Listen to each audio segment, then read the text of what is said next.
पे तारीख मिलती गई माय लॉर्ड, बट इंसाफ नहीं मिला। हर लॉयर एक एडवोकेट होता है, बट हर एडवोकेट एक लॉयर नहीं होता, क्योंकि तो hello everyone, my name is Jatish और आप देख रहे हैं जे स्पीक्स पॉडकास्ट का एपिसोड नंबर 4।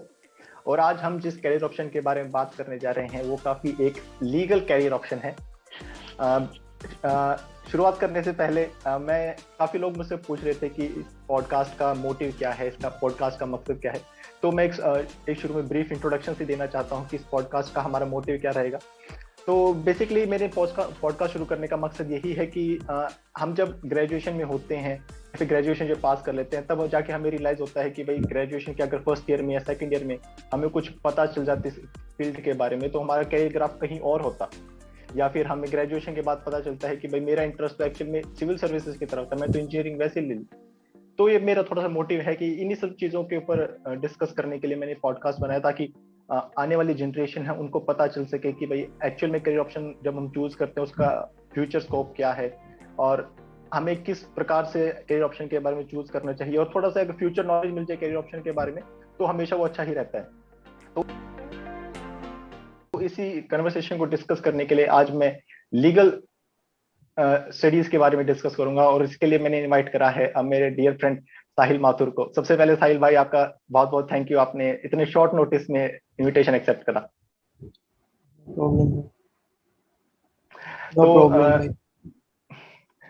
तो सबसे पहले शुरुआत करने से पहले मैं साहिल के बारे में बताना चाहता हूँ।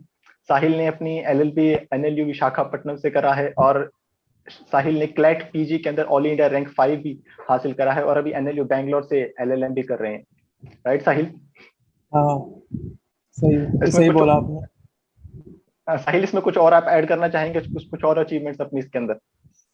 अचीवमेंट्स तो मेरे LLB के दौरान, अपने ग्रेजुएशन के दौरान चंद अचीवमेंट्स किए हैं, जैसे मूड कोर्ट कॉम्पिटिशन्स में international moot court competition, Philip जैसे इंटरनेशनल मूड कोर्ट कॉम्पिटिशन में बेस्ट मेमोरियल जीता था। एंड उसके अलावा Tamil Nadu national law university moot court competition में भी बेस्ट मेमोरियल जीता था। और डिबेट्स वगैरह में I used to take part, and उसमें भी मेरी पोजीशंस आई थी। अदर देन दैट इंटर्नशिप्स करता रहता था मैं। उसके अलावा तो फिर बस इतना ही। Okay okay okay, great. तो साहिल भाई, सबसे पहले मैं यही पूछूंगा कि आपने क्या सोच के लॉ को अपने करियर चूज करने की सोचा, कि मतलब क्या क्या फैक्टर्स थे जिसने आपको इन्फ्लुएंस करा कि लॉ को as a career option choose करा जाए? लॉ को अपना करियर ऑप्शन चूज करने के पीछे मेरा एक ही रीजन था कि जो लीगल फील्ड है वो हर चीज की बैकबोन है।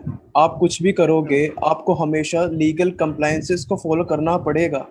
आप साइंटिस्ट हो, आप किसी कमर्शियल बैकग्राउंड में आप बिजनेस चला रहे हो, आपको मेक श्योर करना पड़ेगा कि आप सारे लॉज हैं जो एक स्टेट के, उनको फॉलो कर रहे हो। और ये चीज मुझे काफी फैसिनेट करती थी कि how law is the backbone of everything. और उसके अलावा जो फील्ड में जो इंटरेस्ट है, आई थिंक कुछ लोगों को लॉ पढ़ना काफी इंटरेस्टिंग लगता है और प्रैक्टिस करना काफी इंटरेस्टिंग लगता है, and I am one of them. इसी वजह से मैंने सोचा कि क्यों ना लॉ किया जाए। और मैंने ये डिसाइड कर लिया था 11th क्लास में ही। उसके बाद से मैंने थोड़ा बहुत तैयारी भी करनी शुरू कर दी। और मैं सोचता था कि काश स्कूल टाइम से ही हमें लॉ के बारे में पढ़ाया जाए, बट धीरे धीरे जैसे ही ग्रेजुएशन में मैं गया, जैसे ही मैं पढ़ता गया लॉ मुझे और इंटरेस्टिंग लगता गया। कभी भी मुझे ऐसा नहीं लगा कि मैं क्यों इस फील्ड में आया, क्यों मैंने लॉ को चूज किया। हमेशा मेरा इंटरेस्ट काफी बढ़ता ही गया। और इसमें इतनी वैरायटी है, इतनी कैटेगरीज हैं लॉ में, क्रिमिनल लॉ, कॉन्स्टिट्यूशनल लॉ और कॉर्पोरेट लॉ। उसमें भी काफी बहुत ज्यादा डिफरेंट सब्जेक्ट्स हैं, वास्ट है, काफी वास्ट है लॉ। तो आप किसी भी एरिया में जाके, इवन अगर आप मेरी तरह आपको मेरे को स्पोर्ट्स पसंद है, I am a sports enthusiast, तो आप स्पोर्ट्स लॉ में भी आप अपना करियर बना सकते हो। जो फुटबॉल क्लब्स होते हैं, देखा होगा, किसी को फुटबॉल देखने का शौक हो और तो उनको ये फुटबॉल क्लब्स वगैरह काफी फैसिनेट करते हैं। या फिर IPL ही मान लो, किसको क्रिकेट का शौक हो, तो आप किसी टीम के ऑफिशियल लीगल पार्टनर बन जाओ। आप उनके साथ पूरे वर्ल्ड का टूर भी करोगे, आप हर टाइम स्पोर्ट्स इंडस्ट्री से जुड़े रहोगे, आप स्पोर्ट्समैन से मिलते रहोगे। All you need to do is work hard enough to get there, but बिल्कुल आपके बिल्कुल। लिए सभी फील्ड्स ओपन हो जाती हैं लॉ में। हाँ ब्रो, यही मेरा मोटिव यही था कि हमें ये चीजें बाद में पता चलता है कि अच्छा लॉ करने के बाद मैं ये भी कर सकता था, ये भी कर सकता था। अगर यही चीज अगर बच्चे को थोड़ा पहले पता हो तो और ज्यादा अच्छी तरह वो एक्सप्लोर कर सकता है, और ज्यादा अपनी डायरेक्शन में मूव कर सकता है। लो हाँ, कई लोगों को पता नहीं होता है कि लो करने के बाद क्या कर सकते हो, जबकि इतने सारे करियर ऑप्शंस हैं। अगर आप हम्म। चाहो तो मैं बता भी सकता हूँ एक एक करके अपने व्यूअर्स के लिए कि क्या क्या करियर ऑप्शंस हैं लो करने के बाद। हाँ बिल्कुल ब्रो, डिस्कस करेंगे, लेकिन उससे पहले मेरा एक और सवाल था आपसे। आपने जब बताया कि आपने बताया कि स्कूल में उन्हें आपको पता ही नहीं था कि भाई लॉ में होता क्या है। बिल्कुल। एक एक मेरा सबसे इंपॉर्टेंट पॉइंट मैं यही पूछना चाहूंगा कि बच्चों को पता ही नहीं होता कि एक्चुअल में लॉ, क्योंकि ऐसा है कि जनरली हम साइंस और इंजीनियरिंग क्यों चूज करते हैं, क्योंकि बेसिकली हमें बचपन से साइंस और इंजीनियरिंग ही पढ़ाया जाता है, या फिर एमबीबीएस के बारे में पढ़ाया जाता है। लेकिन लॉ के बारे में बच्चे को सीधा ग्रेजुएशन में आके पता चलता है। बिल्कुल। अगर अगर किसी बच्चे को अगर 6 या 7th क्लास से ही लॉ के कुछ कुछ सब्जेक्ट्स, अगर एक दो सब्जेक्ट्स भी अगर शुरू में बच्चे को पढ़ाने लग जाए, तो उसको बेसिकली हाँ। पता चल जाएगा कि लॉ होता क्या है, लॉ के क्या सब्जेक्ट्स होते हैं। एकदम जैसे उसने ग्रेजुएशन में एंटर करा, उसको लॉ के एकदम सारे सब्जेक्ट्स आ जाएंगे। तो वहां से हम्म, बच्चे को एकदम अलग सब्जेक्ट्स आते हैं। तो वो एक कारण ये भी है कि बच्चों को पता नहीं होता कि लॉ होता क्या है, इसलिए वो चूज नहीं करते। हाँ, ये तो है। और एक कारण मुझे ये भी लगता है कि जो हम कंटेंट कंज्यूम करते हैं, उसमें जो हम्म, लॉ फील्ड है उसको डार्क शेडो में दिखाया जाता है, उसमें शेडो में दिखाया जाता है कि हम जैसे कोई बॉलीवुड मूवी देखते हैं, उसके अंदर लॉ करियर ऑप्शन को, या फिर जो वकील हैं, जो एडवोकेट्स हैं, उनको एज अ गुड रेपुटेशन में नहीं दिखाया जाता। ये भी हमारा माइंडसेट काफी चेंज कर देता है लॉ के रिगार्डिंग, कि भाई लॉ फील्ड में पता नहीं कैसे करियर ऑप्शन है ये, जबकि साइंस और इंजीनियरिंग में तो ऐसे हाइप अप करके दिखाते हैं। हाँ, वकील तो झूठे होते हैं सभी। हाँ, ये माइंडसेट है। ये भी हाँ, ये कारण है तो कि है। लोग ये भी कारण है कि तो लॉ को कम एज अ करियर ऑप्शन कम ध्यान देते हैं। मेरे को भी लोग बोलते हैं कि तू वकील है, तेरे को झूठ बोलना नहीं आता, ऐसी हाँ लाइंस सुनने को मिलती है। हाँ, ये काफी जनरल लाइन है। हाँ। तो नहीं देखो, ये बात तो बिल्कुल ठीक है कि स्कूल टाइम में हमारे को लॉ के बारे में ना कुछ पढ़ाया जाता है, ना कुछ हम्म अवेयरनेस होती है इस करियर फील्ड के बारे में। ट्वेल्थ में आके आपको बस ये बताया जाता है कि ये भी एक ऑप्शन है। बट हम्म जो जैसे साइंस बैकग्राउंड है उसमें आपको 7th 8th से बताया जाता है कि आप ये पढ़ोगे तो ये करोगे फ्यूचर में। हम्म बट लॉ बिल्कुल। में ऐसा कुछ नहीं है, क्योंकि ज्यादा ज्यादा क्या होता है, पॉलिटिकल साइंस में you will read about fundamental rights, ठीक है, थोड़ा हम्म बहुत कॉन्स्टिट्यूशन के बारे में पढ़ लोगे, उसके अलावा कुछ भी नहीं पढ़ा जाता। बट जबकि 11th 12th में जो बेसिक सब्जेक्ट्स होते हैं, जो बेसिक जैसे टोर्ट्स वगैरह या क्रिमिनल लॉ वगैरह है, असोल्ट बैटरी वगैरह, कि आपके ऊपर हम्म कोई असोल्ट करता है तो आप क्या क्या आपके राइट्स हैं, अगर ये सब पढ़ाया जाए 11th 12th से, जो कि काफी इजी एंड कोई भी पढ़ के देखना उसको, सबसे इंटरेस्टिंग सब्जेक्ट्स होते हैं। 11th 12th के हम्म बच्चे का जो उसकी तरफ उस फील्ड की तरफ इंटरेस्ट बनेगा ना, वो काफी अच्छे से बनेगा, क्योंकि ये हम्म सबसे इंटरेस्ट गेनिंग सब्जेक्ट्स होते हैं। तो ये चीज पढ़ानी चाहिए, ताकि क्योंकि लॉ है ना, एक पॉइंट पे जाके काफी कॉम्प्लिकेटेड भी हो जाता है। तो हाँ लॉ स्कूल्स क्या है, अगर वो स्टार्टिंग में ये बेसिक्स पढ़ाते हैं, और लेकिन जो जब हम टॉप लॉ स्कूल्स में जाते हैं, हम उनकी बात करते हैं, जैसे टॉप एनएलयूज हैं, वहां पे स्टार्टिंग में अज्यूम किया जाता है कि जो क्लैट में है वो बच्चा ये सब पढ़ के आ गया होगा क्लैट की हम्म प्रिपरेशन के लिए, क्योंकि पढ़ना ही पड़ता है if you want to gain हाँ रैंक। पर अगर अगर आपको स्कूल में ही पढ़ाया जाए तो सभी लॉ स्कूल्स के लिए ये काम इजी हो जाएगा, क्योंकि लॉ हम्म एक पॉइंट के बाद काफी टेक्निकल हो जाता है, लाइक टैक्सेशन लॉ हुआ, कॉर्पोरेट लॉ हुआ, उसमें भी कितनी फील्ड्स है, इंटेलेक्चुअल प्रॉपर्टी राइट्स है उसके, इतने सारे इंटेलेक्चुअल प्रॉपर्टी राइट्स हैं, और फिर इंसॉल्वेंसी एंड बैंक्रप्सी है, और इतने हम्म ज्यादा टेक्निकल लॉज है ना। और उन चीजों में फिर आप एक्सपर्टीज करते करते आपके काफी साल गुजर जाते हैं।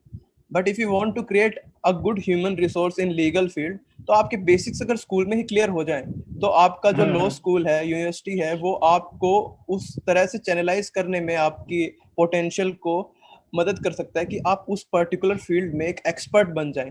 कुछ भी हम्म उस पर्टिकुलर फील्ड में इशू आए, not only for nationals, international clients भी इंडिया इंडिया में आके उन लॉयर से पूछें कि हमें क्या करना चाहिए। लाइक अबे हमें कोई कंपनी सेटअप करनी है, तो इतना वेल वर्स्ड हो सभी स्टूडेंट्स कि वो तुरंत बताएं कि हमें ये करना है, और होता भी है ये। बट वो जो एक्स्ट्रा ग्राइंड है ना, जो लो स्कूल में जाके आपको ग्राइंड किया जाता है, वो थोड़ा प्रेशर कम हो जाए अगर आपको स्कूल के टाइम से ही वो बेस बनाया जाए तो। बिल्कुल बिल्कुल बिल्कुल। साहिल भाई, मेरे को ऐसा लगता है कि एक तो डॉक्टर और एक एडवोकेट, ये दो ऐसे प्रोफेशंस हैं जिनका सोसाइटी के ऊपर डायरेक्ट इम्पैक्ट होता है। बिल्कुल अगर बिल्कुल। आपको कोई आपको बीमार होगा तो डॉक्टर आपको तुरंत ठीक करेगा। अगर आप किसी आपकी कोई एक्सीडेंट वगैरह हो गया, कोई लीगल उसमें आपको प्रॉब्लम में आ गया, तो एडवोकेट आपको बिल्कुल डायरेक्ट हेल्प करेगा।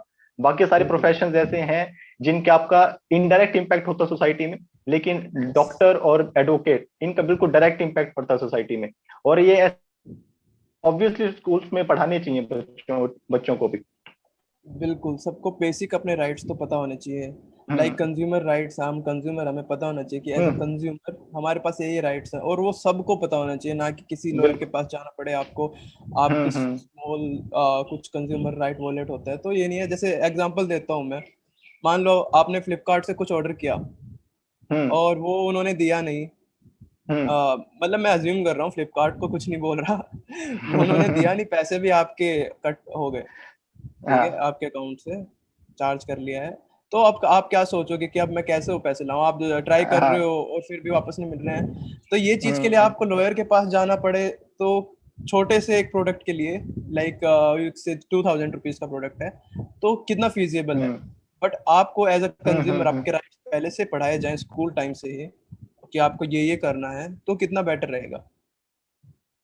बिल्कुल बिल्कुल बिल्कुल। और एक साहिल भाई, एक मेरा ब्रदर भी एडवोकेट है, उसने मेरे को एक हाँ, बात बताई थी कि ignorance of law is not an excuse. बिल्कुल बिल्कुल। किसी भी अगर कोई भी, हाँ हाँ, बोलिए। अगर लॉ ये खुद कहता है कि अगर आपको लॉ नहीं पता तो इसमें आपकी गलती है, आपको लॉ पता बिल्कुल होना बिल्कुल। चाहिए। तो ये इतना बड़ा पॉइंट है कि भाई लॉ ये खुद कहता है कि आपको लॉ पता होना चाहिए, लेकिन फिर भी लॉ बच्चों को नहीं पढ़ाया जाता। बिल्कुल बिल्कुल, ये तो एक लैटिन मैक्सिम है जो वर्ल्ड फेमस है, हम्म कि ignorance of law is not an excuse. So सबको, हम्म वो किसी भी फील्ड में जाते हैं तो उनको लॉ के बारे में जरूर पता होना चाहिए। किसी और कंट्री में जाते हैं और वहाँ पे कोई चीज़ इलीगल है हम्म जो अपनी कंट्री में लीगल है, तो वो वहाँ पे हम्म आप उसके लिए बुक हो सकते हो। तो इसीलिए हम्म। ये चीज़ बहुत इंपॉर्टेंट है कि आपको अपने राइट्स के साथ साथ आपकी ड्यूटीज भी पता होनी चाहिए। बिल्कुल बिल्कुल बिल्कुल। तो ब्रो, हम लॉ के बारे में बात करें तो आपने शुरुआत कहाँ से करी? 11th 12th में आपने क्लैट की प्रिपरेशन से शुरुआत करा होगा, तो क्लैट की प्रिपरेशन के बारे में अगर अगर मैं आपसे पूछूं कि तीन तीन पॉइंट्स आपको बताने पड़े, कि तीन इंपॉर्टेंट पॉइंट्स जो हर बच्चे को अपनी क्लैट की प्रिपरेशन के दौरान ध्यान रखने चाहिए, वो क्या हो सकते हैं? मैं बताता हूँ कि एक तो कंसिस्टेंसी। आप कुछ भी हम्म पढ़ें, आप ऐसे ना करें कि एक महीने में ख़त्म कर दूंगा, या फिर एक महीना पढ़ के फिर छोड़ दिया, फिर लास्ट में देखूंगा। कंसिस्टेंसी होनी मेंटेन करो, कि डेली अगर आपने डिसाइड किया है कि 3 घंटे पढ़ना है या 2 घंटे पढ़ना है, तो उतना पढ़ो ज़्यादा। हम्म आज के टाइम पे क्लैट में भी बहुत ज़्यादा कंपटीशन है, तो आपको देना पड़ता है एटलीस्ट अपना एक साल में डेली के 2 घंटे उसको डेडिकेट करने पड़ते हैं, तब अगर आपको बहुत अच्छी रैंक चाहिए तो। और उसके अलावा हम्म जो जनरल अवेयरनेस है, उसके लिए आप रेगुलरली न्यूज़पेपर वगैरह पढ़ते रहें। और उससे भी ज़्यादा इम्पोर्टेंट मैं बोलूँगा कि मॉक टेस्ट है, कि आप रेगुलरली बिल्कुल। आप कहाँ स्टैंड कर रहे हो वो चेक करते रहे, मॉक टेस्ट दे दे के, हम्म अटेम्प्ट कर करके। तो मॉक बिल्कुल टेस्ट बिल्कुल हमेशा अटेम्प्ट करते रहना चाहिए, लाइक एवरी वीक आपको एक मॉक टेस्ट तो देना ही चाहिए। तो ये बिल्कुल 3 पॉइंट बिल्कुल। मैं बोलूँगा सबसे इम्पोर्टेंट है। तो ब्रो, जैसे किसी ने क्लैट भी दिया, उसका किसी लॉ कॉलेज में एडमिशन भी हो गया, लॉ कॉलेज अगर एनएलयू वगैरह मिल गया तो फिर तो बच्चा सेटिस्फाइड रहता है। लेकिन अगर उसको हाँ गलती से अगर प्राइवेट मिल जाए, तो फिर उसके था कि भाई एनएलयू मिल, मेरे को एनएलयू की ट्राई करना है, मेरे को प्राइवेट नहीं लेना। तो प्राइवेट और गवर्नमेंट का ये इसमें एक बार ये बता दो कि भाई कौन सा ज्यादा बेटर होता है, क्या क्राइटेरिया होना चाहिए डिसाइड करने का कोई कॉलेज? मैं एक बात क्लियर करना चाहूँगा कि लॉ फील्ड में प्राइवेट इंस्टीट्यूट्स और गवर्नमेंट इंस्टीट्यूट्स में ज़्यादा फर्क है नहीं। ओके। कई जगह पे थोड़ा बहुत है, लेकिन लाइक आप 3 ईयर लॉ में जा रहे हो तो आप डीयू हम्म प्रेफर करोगे, क्योंकि वहाँ की फीस भी कम है और डीयू का अपना ही टैग है। लेकिन अगर आप 5 ईयर लॉ की बात कर रहे हो, तो फीस भी हम्म सेम है प्राइवेट कॉलेजेस की ऑलमोस्ट गवर्नमेंट हम्म कॉलेज से, थोड़ा बहुत ऊपर नीचे होगा। मैं खुद गवर्नमेंट कॉलेज से पढ़ा हूँ, बट हमारी फीस साल की 2 लाख थी, एक साल की, और प्राइवेट कॉलेजेस की भी इतनी ही होती है। तो ये डिपेंड करता है कि आपका कॉलेज कहाँ स्टैंड करता है। प्राइवेट कॉलेजेस में भी कुछ यूनिवर्सिटीज ऐसी हैं या कुछ कॉलेजेस ऐसे हैं जिनका काफी अच्छा रेपुटेशन है और काफी अच्छी प्लेसमेंट है और एजुकेशन स्टैंडर्ड काफी अच्छा है। Like OP Jindal law school है अपने सोनीपत में ही, और सिम्बायोसिस पुणे, या ये प्राइवेट कॉलेज हो गया। और उसके अलावा एमईटी भी काफ़ी अच्छा लॉ प्रोवाइड करता है। और फिर निर्मा इंस्टीट्यूट है एक अहमदाबाद में। ये सब प्राइवेट ओके। कॉलेजेस काफ़ी अच्छे अल्टरनेटिव हैं अगर आपका टॉप एनएलयूज में नहीं होता है। एनएलयूज में भी ये कैटेगराइजेशन है कि आपका टॉप एनएलयूज में होता है तो बहुत well and good, but lower NLUs में भी again you remain unsatisfied to a certain extent. मैं एनएलयू विशाखापट्टनम में था, वो टॉप 10 में आता है, बट फिर भी मैं सेटिस्फाइड नहीं था कि क्योंकि मैं क्या चाहता, मैं टॉप यूनिवर्सिटी में जाना चाहता था जो मेरे को पोस्ट ग्रेजुएशन में जाके मिली बैंगलोर, बट अंडर ग्रेजुएशन में मैं अनसेटिस्फाइड था। तो मैं अपने यूनिवर्सिटी को उन प्राइवेट कॉलेजेस से कंपेयर करता था। तो आप देखोगे कि जो एल्यूमिनस होता है वो कहाँ काम कर रहे हैं, कितना अच्छा पैकेज उनको मिल रहा है, वो कॉम्पिटिशन्स में जाके कितना अचीव कर रहे हैं, इन चीज़ों से डिपेंड करता है। तो आप है ना, और इन दी एंड आप किसी भी यूनिवर्सिटी से आप ग्रेजुएशन करो तो कोई फर्क नहीं पड़ता है as long as you work hard enough. क्योंकि मैं आपको अपना एक्सपीरियंस बताता हूँ विशाखापट्टनम और बेंगलोर के बीच। विशाखापट्टनम में भी सेम टाइप ऑफ वो सिलेबस होता था, टीचिंग स्टाइल भी ऑलमोस्ट सेम ही है, फैकल्टी भी कुछ ऊपर नीचे बोल सकते हो कि इनकी थोड़े ज्यादा बेटर है, उनकी थोड़ी कम, बट इन दी एंड क्या मेन डिफरेंस पता है क्या है? बैंगलोर में आने के बाद वो लोग फोर्स करते हैं आपको इतने ज्यादा असाइनमेंट्स दे के, इतने ज्यादा प्रोजेक्ट वर्क्स दे के, प्रेजेंटेशन दे के कि आप पढ़ो, आपके पास कोई ऑप्शन नहीं बचता है पढ़ने के अलावा। इन दी एंड आप सेल्फ स्टडी कर रहे हो, बट वो आपको फोर्स कर रहे हैं करवाने की। और विशाखापट्टनम में कई कई जगह पे लीनियंट हो जाता था एडमिनिस्ट्रेशन कि चलो आप पढ़ रहे हो तो ठीक है, नहीं तो आप पास तो हो ही जाओगे बेसिकली। तो बस वही डिफरेंस होता है कि आप सेल्फ स्टडी अगर किसी भी इंस्टीट्यूट में जाके आप अपना फुल हार्ड वर्क दो ना, तो टैग बिल्कुल मैटर नहीं करता। सभी जगह पे आपको सेम लेवल ऑफ एजुकेशन मिलता है, डिपेंड करता है कि आप अपने एफर्ट्स कितनी डाल रहे हो। आपको हर अपॉर्चुनिटी सेम मिलेगी, आपको कोई किसी मूट कोर्ट कंपटीशन में जाने के लिए नहीं रोकेगा, आपको कोई किसी एमयूएन या डिबेट में जाने के लिए नहीं रोकेगा। ये आपके ऊपर डिपेंड करता है कि आप वहां जाके कितना एक्सेल करते हो, और आपकी वो जो अचीवमेंट्स है वो सब देखते हैं। बिल्कुल बिल्कुल बिल्कुल। तो ब्रो, लॉ स्कूल में ऐसा कोई मार्क्स इक्वल टू नॉलेज वाला क्राइटेरिया है कि अगर आपके मार्क्स ज्यादा है तो मतलब आपको ऑटोमेटिकली नॉलेज ज्यादा है? बिल्कुल नहीं, बिल्कुल नहीं, क्योंकि हर लॉ स्कूल में मार्किंग क्राइटेरिया भी डिफरेंट होते हैं, और कई जगह पे इतनी स्ट्रिक्ट मार्किंग होती है कि इवन जो टॉपर्स होते हैं उनके भी अराउंड 60-65% मार्क्स ही होते हैं। तो ऐसा बिल्कुल नहीं है मार्क्स। और मैं बता रहा हूँ लॉ स्कूल्स में लाइक इंजीनियरिंग काफी ज्यादा बैकलॉग्स लोगों की होती हैं। तो okay. आपको ऐसा, हमारे इंस्टीट्यूट में ऐसे भी थे जो 5th ईयर में 1st ईयर की बैकलॉग्स लेके भी घूम रहे थे।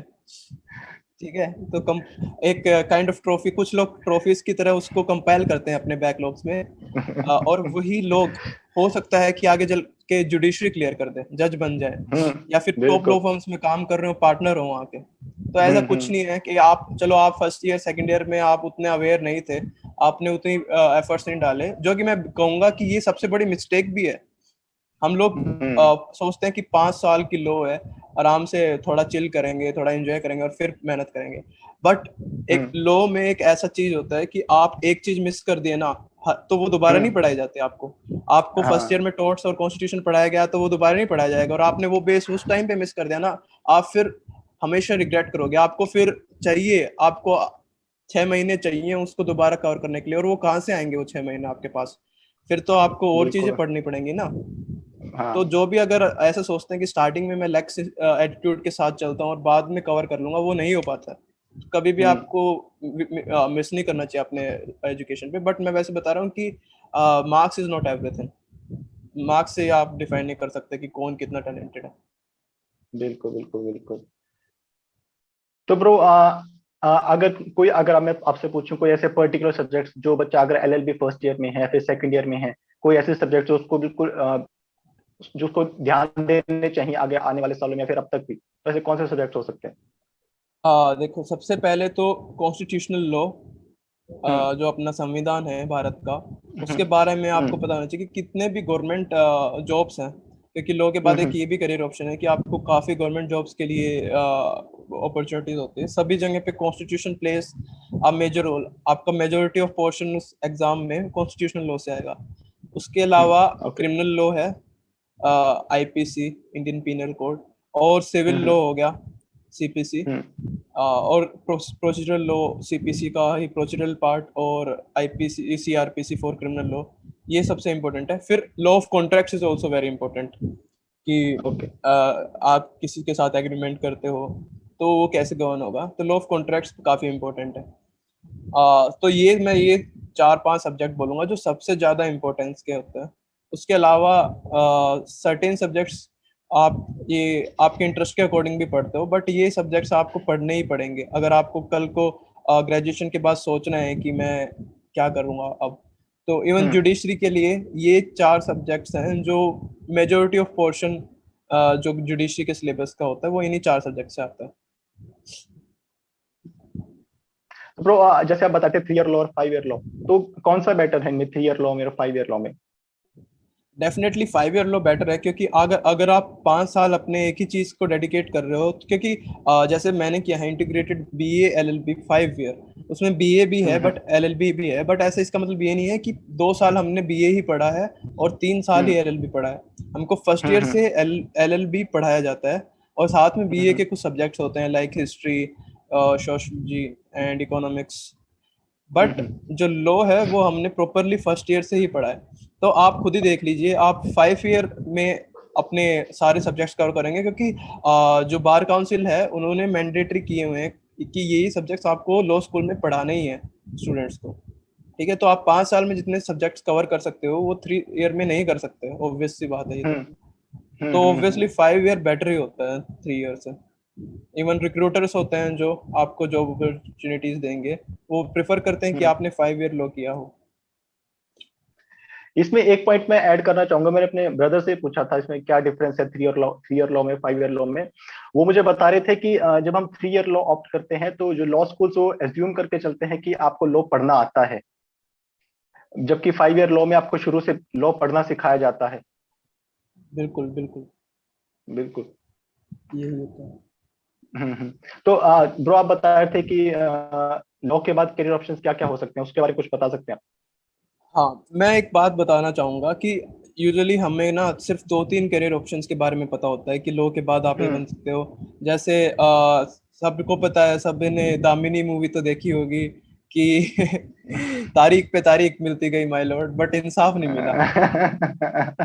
तो सबको पता होता है, एक तो ये अपन कोर्ट में जाके तारीख पे तारीख चिल्लाएंगे, एक तो सब लोग ये सोचते हैं कि ये होता है। उसके अलावा उसके ये सामने जो जज साहब बैठे हैं हाँ, कि हम वो ये जज साहब यही बन सकते हैं। हाँ हाँ यही मैं बता रहा था शुरू में कि भाई लोगों का माइंडसेट ऐसा है कि भाई कोर्ट में जाके तो आपको ऐसे कुछ ऐसे वकील बन के तो ऐसा बिहेव करना पड़ेगा, बल्कि कोर्ट में वकील काफी फैक्चुअल वाला काम है कि आपको बिल्कुल। फैक्ट्स एंड फिगर्स पे काफी ज्यादा बात करनी है। ऐसा तो कभी होता ही नहीं है कि आप ऐसे चिल्लाओ हाँ कोर्ट में। कोर्ट में जो हाँ। जितना रैपिडली सब चलता है ना, इतनी देर में तो जज बोलेगा कि भाई 50,000 का जुर्माना हो गया है तेरे ऊपर, जा भर देना। तो लोगों को पता होता है फिर, या फिर पता होता है कि आप जज बन सकते हो, या फिर जो हाँ। लोग ये सूट्स वगैरह देखते हैं वो सोचते हैं कि हम हार्वी स्पेक्टर बन सकते हैं और फर्म में जॉब कर सकते हैं, जो कि सब हम्म सच है। आप ये सब ऑप्शन हैं, बट इसके अलावा आपके पास और कितने सारे ऑप्शंस हैं जो काफी अच्छे हैं, वो लोगों को पता नहीं होता है। जैसे मैं बताऊंगा, हम्म एक तो एक एकेडमिक्स साइड में भी आप जा सकते हो, लॉ प्रोफेसर बन सकते हो, रिसर्चर बन हम्म सकते हो आप, परमानेंट रिसर्च कर रहे हो आप किसी लॉ फील्ड में, वो भी काफी हम्म अच्छा ऑप्शन ऑप्शन है, और आपको काफी अच्छी सैलरी मिलती है। लॉ कॉलेजेस के प्रोफेसर काफी ज्यादा कमाते हैं और ओके। कंफर्टेबल लाइफ होती है उनकी। उसके अलावा जो कॉर्पोरेट लॉ में भी आपके पास काफी कैटेगराइजेशन होती है। एक तो लिटिगेशन होते हैं जो कोर्ट में जाते हैं, एक लोग बिल्कुल ऐसे भी होते हैं जो कोर्ट में कभी जाते ही नहीं है। वो बड़ी बड़ी हम्म कंपनीज के मर्जर्स, जब दो कंपनी साथ में आना चाहें, ये सब हैंडल हम्म करते हैं, ड्यू डिलीजेंस हम्म एक्सेट्रा। ठीक है, वो हम्म भी बहुत ज्यादा काफी अच्छा कमाते हैं। इसके अलावा गवर्नमेंट जो इंस्टीट्यूट्स हैं, जो अब जो रिसेंट गवर्नमेंट है वो बोल रही है कि government has no business in doing business, but hmm. जो अभी गवर्नमेंट कंपनीज हैं उनमें जो लॉयर होते हैं, उनके लॉ रिप्रेजेंटेटिव्स, वो भी आप बन सकते हो। वो भी काफी अच्छा ऑप्शन है, काफी अच्छी आपको पैकेज मिलता है उसमें भी। और सिर्फ आप जज जज के अलावा भी आपके पास काफी ऑप्शंस होते हैं। लाइक इंडिया में बहुत सारे ट्रिब्यूनल्स हैं, जैसे आपको टैक्स वगैरह में जानते हो, टैक्सेशन ट्रिब्यूनल होता है। वो प्रॉपर ओके। कोर्ट नहीं होता, वो एक ट्रिब्यूनल होता है, वो क्वासी कोर्ट होता है, आधा कोर्ट होता है, आधा एक गवर्नमेंट बॉडी होती है वो। तो उसमें भी आप काइंड ऑफ जो उनके मेंबर होते हैं, वो उनका जो रेपुटेशन होता है वो जज जितना ही होता है। और वो आप बेस्ड ऑन एक्सपीरियंस बनते हो, ना कि कोई एक एग्जाम से। और फिर आर्मी की साइड भी आपके पास ऑप्शन होता है कि आर्मी में लॉयर जैग और एसएससी के थ्रू, ठीक है। तो ये सब ऑप्शंस भी हैं। और उसके अलावा फिर नॉर्मल जॉब्स भी काफ़ी निकलती रहती हैं। कभी इंटरनेशनल जॉब्स भी होती हैं, जैसे इंटरनेशनल बॉडीज है, यूएन है, यूएन की काफ़ी सारी ब्रांचेस हैं। तो इन सब में भी लॉयर्स की काफ़ी ज़रूरत रहती है, तो उसमें भी आप कभी भी जा सकते हो। उसके अलावा कंपनीज में भी। तो साहिल भाई, अगर मैं आपसे पूछूं, एक काफी लोगों को एक बेसिक डिफरेंस लॉयर और एडवोकेट में बेसिक डिफरेंस नहीं पता होता, क्या आप इसको एक बार एक्सप्लेन कर सकते हैं? हाँ बिल्कुल। देखो, हर लॉयर एक एडवोकेट होता है, बट हर एडवोकेट हम्म। एक लॉयर नहीं होता। क्योंकि एडवोकेट वो बनता है जो बार काउंसिल में एनरोल करा चुका हो अपना नाम प्रैक्टिस हम्म। करने के लिए कोर्ट में। जैसे मैं particularly Punjab and Haryana bar council में एनरोल्ड हूँ, और मैं हम्म। चंडीगढ़ हाई कोर्ट में प्रैक्टिस कर सकता हूँ, तो मैं एक हम्म। एडवोकेट हूँ। लेकिन अगर मैं हम्म। सिर्फ ग्रेजुएशन की कर रखी होती, बट मैंने अपने आप को एनरोल नहीं करवा रखा होता काउंसिल के साथ, बार काउंसिल के साथ, हम्म। तो मैं एक हम्म। एडवोकेट नहीं होता, बट मैं लॉयर होता, क्योंकि मैंने ग्रेजुएशन लॉ में कर रखी है। मैं हम्म। कंसल्टेंट हो सकता हूँ किसी का भी, बट मैं प्रैक्टिस नहीं कर सकता, मैं कोर्ट में जाके किसी को रिप्रेजेंट नहीं कर सकता। वो सिर्फ एक एडवोकेट कर सकता है। तो ये आ, तो साहिल भाई, जैसे आपने क्लैट पीजी के लिए ऑल इंडिया रैंक 5 भी हासिल करा, तो उसके बारे में कुछ डिफरेंस। प्रिपरेशन के बारे में कुछ बता सको अगर आप, कि भाई क्लैट पीजी को कैसे अप्रोच करना चाहिए? फ्लैट पीजी के लिए आपको फर्स्ट ऑफ ऑल तो आपकी ग्रेजुएशन से ही आपको अपने बेसिक्स क्लियर रखने चाहिए। बट इन केस हो सकता हम्म। है कि आप उस टाइम पे उतने अटेंशन आपने पे नहीं की हो कुछ सब्जेक्ट्स को हम्म। लेके, तो आप अभी भी कवर कर सकते हो। आप कोई भी एक गाइड खरीदो जिसमें सारे एलएलएम प्रिपरेशन एंट्रेंस टेस्ट के लिए सब्जेक्ट्स हो, उनके बेसिक्स कवर करो। और अब क्लैट पीजी के सिलेबस में रिसेंट जजमेंट्स हैं, उनको कवर करना काफ़ी इंपॉर्टेंट हो गया है, तो आप रिसेंट जजमेंट्स पढ़ो रेगुलरली। और जैसे यूजी में मैंने बोला था कि मॉक टेस्ट सबसे इम्पोर्टेंट है, तो मॉक टेस्ट आपको देते रहना चाहिए कि हम्म। रेगुलरली आप मॉक टेस्ट अटेम्प्ट कर रहे हो। उसके अलावा जो सब्जेक्टिव पोर्शन आता है उसके लिए आप अपने आर्टिकल्स पढ़ते रहो, ताकि आप अपना एक अच्छा एस्से लिख सको किसी भी रिसेंट टॉपिक्स पे। हम्म। बस इसके तो अलावा I don't think self study is sufficient. तो ब्रो, मेरे को ऐसा लगता है कि नॉर्मल पब्लिक को भी लॉ के बारे में काफी कुछ पता होना चाहिए। तो ऐसे कुछ तीन चार अगर आप पॉइंट्स बता सकें कि जो नॉर्मल पब्लिक को भी कहाँ से अगर वो अपने लॉ की नॉलेज को अगर अपना गेन कर सके, अगर लोग जनरल पब्लिक की अगर लॉ की नॉलेज इंक्रीज हो सके। हाँ बिल्कुल, जनरल पब्लिक में कुछ लोग होते भी हैं अवेयर कि आपने लॉ हम्म। के लिए। और जैसे आप हम्म। कई आपकी जॉब्स होती हैं जिसमें जैसे पटवारी, तहसीलदार और पुलिस ऑफिसर, उनको सर्टेन एक्सटेंट, और इनकम टैक्स ऑफिसर हो गया, उनको जो पीनल कोड है वो अच्छे से पढ़ाया भी जाता है। जो जितना भी हम्म। प्रोसीजर भी होता है कि आप इस टाइम पे अरेस्ट कर सकते हो।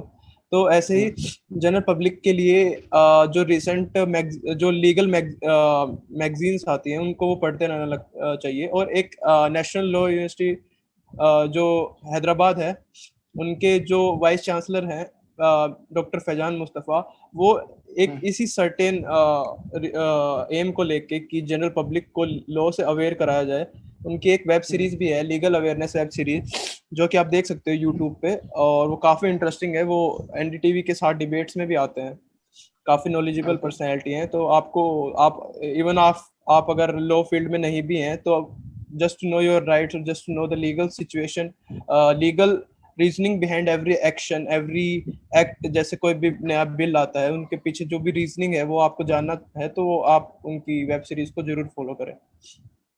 बिल्कुल बिल्कुल बिल्कुल। प्रो, एक चीज मैं और पूछना चाहूंगा, क्या एक लॉयर के लिए पॉलिटिकल स्टैंड होना जरूरी है? बिल्कुल नहीं। एक लॉयर तो रेयरली कोई पॉलिटिकल स्टैंड लेता है, क्योंकि लॉयर का काम क्या होता है, आपको हाँ। जिस डायरेक्शन में क्लाइंट आपको बोलेगा, वो हम्म। किसी भी साइड से हो सकता है। अगर आप अपने पॉलिटिकल ओपिनियंस बनाओगे, तो आप एक साइड के क्लाइंट्स को तो खो ही दोगे जो आपके पॉलिटिकल ओपिनियन से डिफरेंट है। तो लॉयर का तो हम्म। काम ये होता है कि कोई भी पॉलिटिकल ओपिनियन ना ही बनाए। बट ये हम्म। जरूरी नहीं है कि ना हो किसी के पॉलिटिकल ओपिनियन, बट प्रेफरेबली नहीं होने चाहिए, ताकि आप दोनों साइड से in your professional life you can represent both the sides. मान लो कोई आप एक नया इशू है, जैसे फार्म हम्म। बिल्स के इशू है, आपको गवर्नमेंट को रिप्रेजेंट करना पड़ गया एज ए लॉयर। हम्म। तो आपके पास उतनी वो होनी चाहिए। अगर आपके ओपिनियन पहले से ही सेट है दूसरी साइड से, तो आप अपने हम्म। आर्गुमेंट्स कैसे बनाओगे? और सिमिलरली दूसरी साइड से अगर आपको रिप्रेजेंट करना पड़ गया, तो सेम लॉजिक है कि आप दूसरी साइड से पहले ही ओपिनियन सेट करोगे, तो आप आर्गुमेंट्स कैसे दे पाओगे? तो बिल्कुल बिल्कुल। लॉयर को ये ये सेम के एज अ जज भी अप्लाई होता है कि अगर आपका कोई पॉलिटिकल ओपिनियन पहले से सेट है, तो आप उस फेवर में डिसीजन ले ही नहीं पाओगे, फिर उस अगेंस्ट में डिसीजन लोगे हमेशा उस ऐसा। बिल्कुल, जज के तो कोड ऑफ कंडक्ट में ही लिखा होता है कि आपको पॉलिटिकल ओपिनियंस नहीं बनाने हैं, और आपको जो भी पॉलिटिकल सिचुएशन है कंट्री, उससे आपको हम्म। अपने आप को आइसोलेट करके रखना होता है एज अ जज। हम्म। आपको सिर्फ फैक्ट्स पे और लॉ पे, कि ये आपके सिचुएशन है और ये जो कानून है इसके हिसाब से इंटरप्रेट करो। ना जज अपनी मोरालिटी ज्यादा लगा यूज कर सकते हैं, ना अपनी reasoning other than legal reasoning ज्यादा यूटिलाइज कर सकते हैं। वो उनके कोड ऑफ कंडक्ट में ही होता है, वो उनकी जॉब रिक्वायरमेंट है लॉयर के। बिल्कुल। और एटलीस्ट कुछ इंडिपेंडेंस है इसमें, बट जज नहीं कर सकते हैं सर। ब्रो, मैं अगर आपसे पूछूं कि अगर इंडिया का करंट पॉलिटिकल सिनेरियो या फिर इंडिया का करंट लीगल सिनेरियो कैसा है, तो उसके बारे में कुछ कमेंट कर सकते हो आप?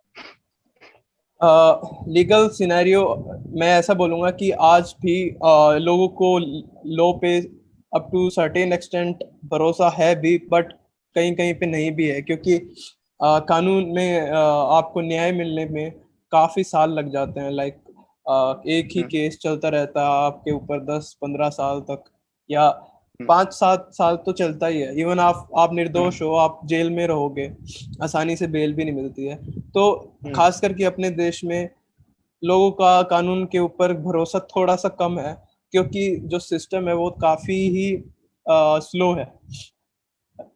हमारे पास सफिशिएंट जजेस भी नहीं है, और फिर वैकेंसीज खाली रहती हैं, और फिर काफी स्लो प्रोसेस है। तो लोगों का हम्म। उतना उसके ऊपर भरोसा नहीं है। और कोई कई कई जगह पे, जैसे आपने बोला, पॉलिटिकल ओपिनियंस या फिर पॉलिटिकल लॉबिंग भी चलती है, ये सबको पता हम्म। है। तो हम्म। उस चीज से भी इफेक्ट पड़ता है जो क्रेडिबिलिटी है। बट एक बात ये भी कहूंगा कि इन द एंड जो जुडिशियल सिस्टम है इंडिया का, वो ही लास्ट रिजोर्ट होता है एक हेल्पलेस इंसान के पास। और वो बिल्कुल। कई बार हम्म। उसको हेल्प करता भी है, ज्यादातर हेल्प करता हम्म। भी है। तो हम्म। ये आई थिंक करंट सिचुएशन है अपने जुडिशियल सिस्टम की इंडिया के। तो एक चीज और मैं लास्ट पूछना चाहूंगा साहिल भाई, कि अगर किसी को जज बनना है, तो उसमें नेपोटिज्म काफी इंपॉर्टेंट रोल है प्ले करता है कि नहीं करता इंडिया के अंदर? लोअर जुडिशरी के लिए तो बिल्कुल रोल प्ले नहीं करता है, क्योंकि काफी ट्रांसपेरेंट, या फिर थोड़ा बहुत मैं कह सकता हूँ कि क्या पता करता भी, but I should not comment on it. क्योंकि हम्म। लेकिन जो प्रोसीजर है वो होता है, एक टेस्ट होता है, उसके बाद इंटरव्यू होते हैं। दो टेस्ट होते हैं, प्रीलिम्स मेंस, और उसके बाद इंटरव्यू। और हम्म। प्रीलिम्स और मेंस आपके क्लियर हो जाते हैं, तो इंटरव्यू में थोड़ी लोअर वेटेज होती है इंटरव्यू की।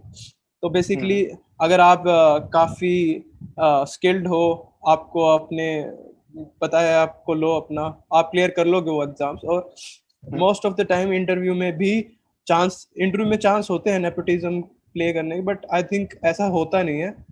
तो हम्म। लोअर जुडिशरी में तो ये क्लियर है, बट हायर जुडिशरी पे आते हैं। जैसे हाई कोर्ट के जज बनना है आपके, या सुप्रीम कोर्ट का जज बनना है, उसके लिए आपको पहले 7 साल या 10 साल का एक्सपीरियंस चाहिए एज अ एडवोकेट, या फिर हम्म। लीगल फील्ड में कोई भी। और उसके हम्म। बाद आपको डायरेक्ट भी आपको फ्रॉम एडवोकेट आपको from bar to bench promote कर सकते हैं। तो उसके हम्म। पीछे पूरा जो रोल प्ले करती है, वो कोलिजियम सिस्टम होता है कि जजेस हम्म। होते हैं उसमें, और जजेस ही हम्म। एडवोकेट्स को प्रमोट करते हैं सीधा बेंच में। फ्यू परसेंटेज वो भी होते हैं जो लोअर जुडिशरी से प्रमोट होके जाते हैं, लेकिन वहां पे चांसेस काफी हैं नेपोटिज्म के रोल प्ले करने के। बट एज आई सेड कि मेरे को इस चीज पे कमेंट करना नहीं चाहिए, बट पॉसिबिलिटी है। तो और जहाँ पे जिस चीज की पॉसिबिलिटी होती है वो होता भी है। बिल्कुल। तो हायर जुडिशरी में पॉसिबिलिटी है नेपोटिज्म की। तो साहिल ब्रो, काफी टाइम हो चुका है कन्वर्सेशन में, काफी लंबा पॉडकास्ट हो चुका है। तो सबसे पहले मैं आपको थैंक यू कहना चाहूंगा कि आपने अपना टाइम निकाला और इतनी वैल्यूएबल इंफॉर्मेशन हमारे साथ शेयर करी। थैंक यू, आपके लिए भी आपको भी मैं थैंक यू कहना चाहूँगा कि आपने अपना टाइम निकाला और मेरे से इंटरेक्शन करा। और आप स्टूडेंट्स के लिए काफ़ी अच्छी अवेयरनेस कर रहे हो, क्योंकि मैं भी काफ़ी सोचता हूँ कि अगर एक टाइम पे मेरे पास कोई होता गाइड जो मुझे चैनलाइज कर सकता, इवन दो मैंने रीजनेबली अपने आप को चैनलाइज कर लिया, बट बिल्कुल कई चीजें जो हैं और बेटर हो सकती थी अगर मेरे को पहले ही पता होता कि ये करना चाहिए मुझे। तो ये चीज काफी सही कर रहे हो आप कि जो स्टूडेंट्स हैं वो बिल्कुल स्टूडेंट्स बिल्कुल ऑब्लियस होते हैं अपने फ्यूचर के लिए, और उस टाइम पे वो सोचते भी नहीं जाते। तो उनको उस टाइम पे पता चल जाए, कोई बता दे, कोई गाइड कर दे, उससे बेटर कुछ नहीं होता एक स्टूडेंट के लिए। Thank you bro, thank you. I hope आपको भी कन्वर्सेशन में काफी मजा आया होगा, काफी इंटरेस्टिंग कन्वर्सेशन आपको लगी होगी। काफी इंटरेस्टिंग। या हम ब्रो। लोगों ने तो सो हाँ मूवीज के बारे में भी डिस्कस कर लिया। आई होप कि फ्यूचर में हम दोबारा कभी पॉडकास्ट दोबारा किसी लॉ से रिलेटेड दोबारा शूट कर सकते हैं। हाँ बिल्कुल कर या सकते हैं, कुछ भी स्पेसिफिक टॉपिक पे भी कर सकते हैं। या सो थैंक यू साहिल भाई, आपने अपना टाइम देने के लिए, thank you so much. Thank you भाई।